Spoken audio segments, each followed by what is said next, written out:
E vamos começar pela reforma do governo Temer. Demorou quase 3 décadas e meia para fazermos uma reforma trabalhista. E foi um grande avanço. Ali ficou acordado que os contratos firmados entre empregador e empregado poderia se sobrepor à legislação trabalhista. Ficou acordada a questão da terceirização, que era muito importante. 2 pontos que ajudaram a aliviar a tensão da relação trabalhista, a judicialização, e a fazer com que o Brasil pudesse ter, como hoje, níveis baixíssimos de desemprego. Essa reforma foi realmente um grande ganho para a sociedade brasileira? Não há nem dúvida. A reforma avançou muito porque ela destrinchou alguns gargalos que havia na legislação que estavam impedindo o emprego de boa qualidade, né?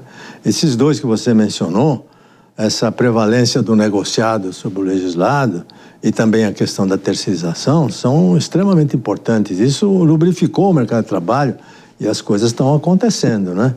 Houve várias outras mudanças importantes. Por exemplo, é muito comum, muitas vezes, um empregado que quer sair da empresa e gostaria que o empregador o demitisse, porque ele quer receber as verbas rescisórias, não é? E o empregador tem dificuldade de demitir porque o custo de contratação é muito alto e descontratação é mais alto ainda. E fica aquele ambiente ruim, porque ele quer sair, o outro não pode mandar embora.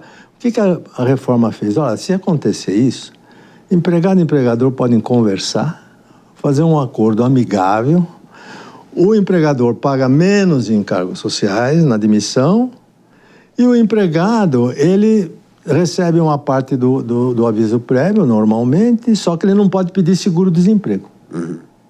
Isso é importantíssimo, porque veja o que está acontecendo hoje. Nós estamos com praticamente pleno emprego. Nós estamos com uma taxa de desemprego na casa dos 6%. E as despesas do seguro-desemprego explodem a cada dia. É um dos temas do ajuste que o Fernando Haddad pretende fazer.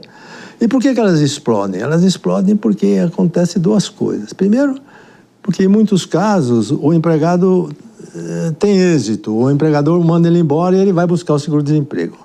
Porque sendo dispensado ele tem direito ao seguro-desemprego.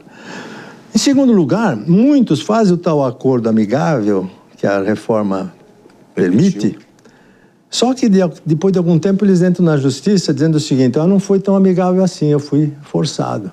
E a justiça dá ganho de causa para ele. E ele vai buscar o seguro-desemprego. Então você tem 2 forças poderosas aqui que estão atuando em inflar as despesas com seguro-desemprego, que não tem a menor necessidade hoje, porque tem emprego à vontade, devido a questões legais e judiciais. O senhor sempre colocou esse ponto como fundamental. O que vem prejudicando, na verdade, a implementação dessa reforma trabalhista é justamente a justiça do trabalho, permitindo que essa judicialização ocorra. Como o senhor vê, por que há essa resistência do corporativismo na justiça do trabalho em não ceder à regra aprovada pelo Congresso Nacional, que foi a reforma trabalhista? Veja, W, eu tenho, em primeiro lugar, dizer o seguinte: eu tenho o maior respeito pela justiça do trabalho e pelo Poder Judiciário, que são fundamentais para o crescimento econômico. A literatura está repleta de estudos mostrando que quando o empreendedor, o investidor tem segurança, que as regras do jogo vão valer, isso aqui dá 1% a mais de crescimento econômico, 2% a mais. A literatura não tem dúvida sobre isso. Então, eu tenho o maior respeito. O que ocorre é que há muitos magistrados, não todos, é claro, muitos magistrados, que eles não se conformaram com a reforma trabalhista. Eles não se sentem confortáveis com essa reforma. E continuam aplicando uma legislação ou então uma jurisprudência que está tudo superado, que já não existe mais. E a hora que você aplica uma coisa dessa arbitrariamente, não só você gera despesas para aquele que é condenado, mas você sinaliza muito mal para os empreendedores de modo geral. Ele fala: eu estou num país que eu aprendi que eu tenho que seguir as regras. Eu estou seguindo as regras. De repente, muda a regra do jogo por força de uma decisão judicial. Então, isso é muito grave. Está acontecendo em vários pontos da reforma trabalhista, está acontecendo isso. Você pergunta por quê? Olha, os motivos são os mais variados. Há juízes que fazem isso com a melhor das boas intenções, no sentido de querer ajudar o trabalhador, querer dar uma solução para ele ali, para ele receber algum dinheiro, né? Outros, eles querem fazer justiça social através das sentenças, quando a gente sabe que justiça social depende de políticas públicas muito bem pensadas, né? Outros têm uma ideologia própria, que eles acham que questão de mérito, questão de competência, não conta muito. Eles são uma mentalidade, talvez, que ainda está fixada naquele conflito entre capital e trabalho, não é? Então, esses motivos é que levam os juízes a praticar essas sentenças voluntaristas, né? E isso tem prejudicado muito. Eu acabei de concluir um estudo que procurou precificar isso aí. Nós estudamos 10 casos, né? Olha, eu fiquei abismado com a despesa que isso gera e com a sinalização negativa que isso dá para o investidor e, portanto, para o emprego do trabalhador. Então, naquela boa vontade de querer ajudar, essas sentenças, elas são nada mais, nada menos do que verdadeiros bumerangues, que acabam se voltando contra o trabalhador, contra a sociedade, contra o investimento e contra o crescimento econômico. Só ganha o advogado com essa história toda. Advogados inescrupulosos, porque há verdade. muitos advogados de boa fé que agem corretamente, mas há muitos que procuram abusar, né? E eles mesmos excitam o seu cliente a entrar com mais pedidos e mais pedidos aí que tocam em pontos cruciais da reforma trabalhista. Mas um ponto importante, nessa reforma trabalhista, tinha a história da sucumbência agora. Que, isso vem sendo respeitado ou não? Olha, no âmbito da Justiça do Trabalho, não vem sendo respeitado, porque eles mesmos acabaram de tomar uma decisão jurisprudencial há pouco tempo, dizendo o seguinte: a gratuidade é geral. Basta a pessoa declarar que não tem recursos e vai usar a gratuidade.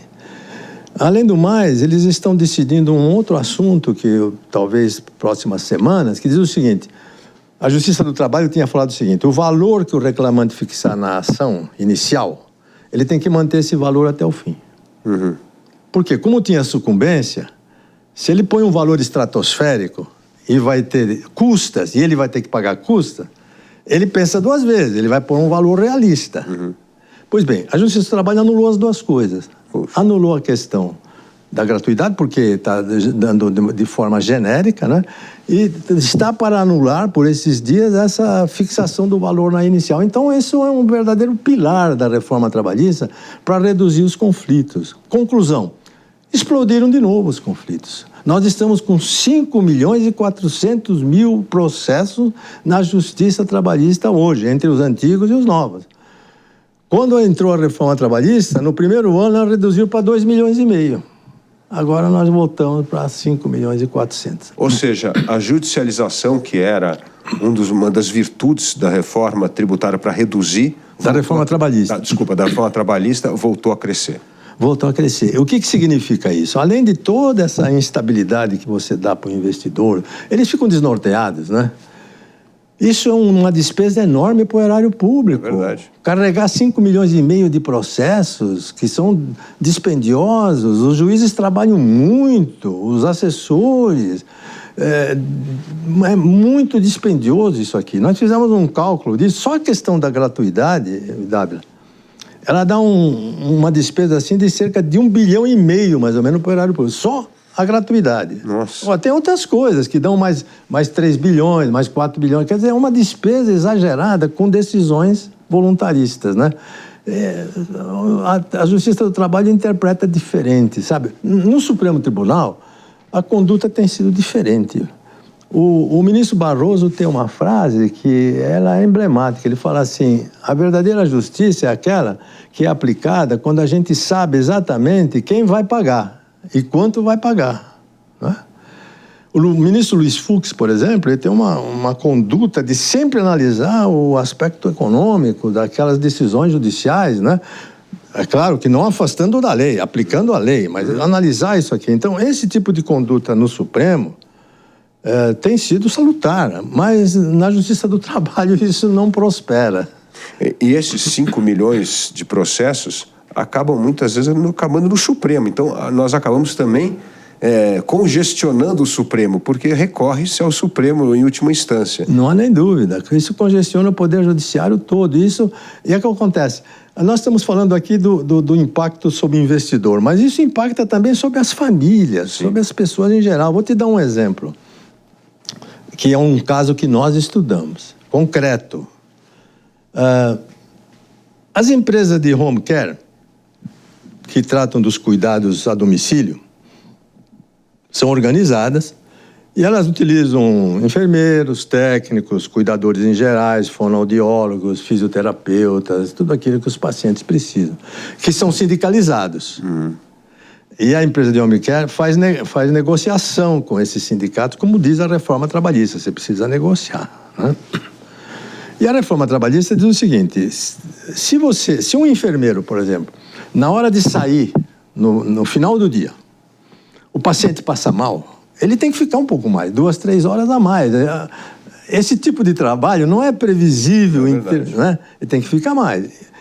A reforma trabalhista falou assim: ó, vocês podem fazer um banco de horas de tal maneira que, em lugar de você pagar hora extra para essas 3 horas, no dia seguinte ele trabalha 3 horas a menos. E as duas partes negociam isso, o sindicato de um lado, a empresa de outro, estão tudo de acordo, tudo certinho e tal, a Justiça do Trabalho anula. Mas por que se isso está Está na lei, mas anula. E o que acontece quando anula, Dávila? A empresa tem que passar isso para o preço e vai bater na família. A família vai pagar mais caro, se é que ela pode pagar. Muitas não podem pagar, acabam deslocando o paciente do lar, do domicílio, para o SUS. E a despesa passa para o erário. Que coisa. E você pergunta, mas isso é coisa rara? Não, são centenas e milhares de casos desse tipo, em que aquilo que é negociado de boa fé, de acordo com a lei, entre as partes, seguindo todos os rigores da Constituição, é anulado.